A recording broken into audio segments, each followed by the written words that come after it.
शिंदे म्हणतात की त्यांच्याकडे काही नगरसेवक आलेले आहेत, त्यामुळे यावेळी त्यांचं पारडं हे भारी आहे. तुम्हाला असं वाटतं की नेता गेलाय, कॅडर तुमच्यासोबत आहे, की नेत्यासोबत कॅडर गेले? काय नेमकं कसं आहे, नेता गेलेले आहेत, कॅडर आमच्या बरोबर आहे. कॅडरपेक्षा जास्त मतदार आमच्या बरोबर आहे.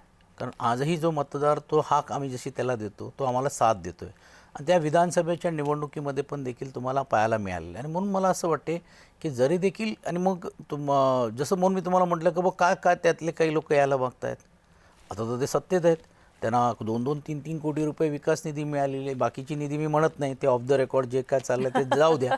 पण एवढे जर त्यांना कोटीवधी, त्यांचे एक प्रवक्ते नेते आमच्याकडे आलेले आणि त्यांचं असं म्हणणं होतं की आम्हाला पक्ष म्हणून जो फंड मिळतो तो आम्ही आमच्या लोकांना वाटतो, तर आमचा मोठेपणा आहे. आमच्या वरळीमध्ये त्यांनी एका नगरसेवकाकडे 12 कोटी रुपये दिलेले आहेत. आम्ही माहितीच्या अधिकारावरती टाकलेत की 1 वर्ष झालेत, 12 कोटी रुपये कुठे गेलेले आहेत, आम्ही शोधतोय ते फंड कुठे आहेत. तर आता त्याचा अर्थ काय काढायचा हे तुम्हीच बघाच. पण मी त्याच्यात जात नाही. पण त्यातलीच लोकं आता याला का मागतायत? कारण त्यांनाही कळून चुकले की आम्ही निवडून येऊ शकणार नाही आहे.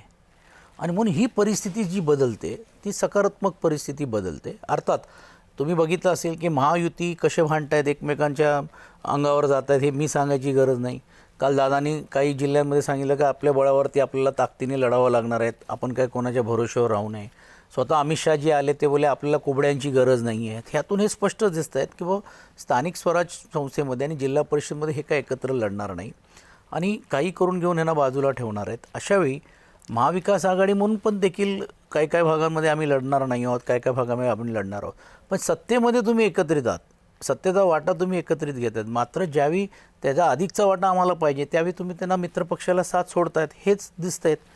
आणि फक्त तुम्ही बघा, मुंबईमध्ये मात्र ते सर्व एकत्र आहेत. का? कारण मुंबईमध्ये त्यांना माहीत आहे की ही सत्ता आपल्याला अशी सहज मिळणार नाही जर आपण वेगवेगळे राहिलो तर. नाही तर त्यांनी इकडे पण प्रयोग करायला काय हरकत आहे? म्हणजे शिंदे साहेबांकडे जर 40 लोक आलीत तर मी तर असं म्हणेन की तुम्हाला एवढी मोठी ताकद तुमच्याकडे आहे, भारतीय जनता पार्टीची नक्की स्वबळाची तयारी करा. शुभेच्छा आहेत आमच्या. किती येतील बघतील, माहीत पडेल.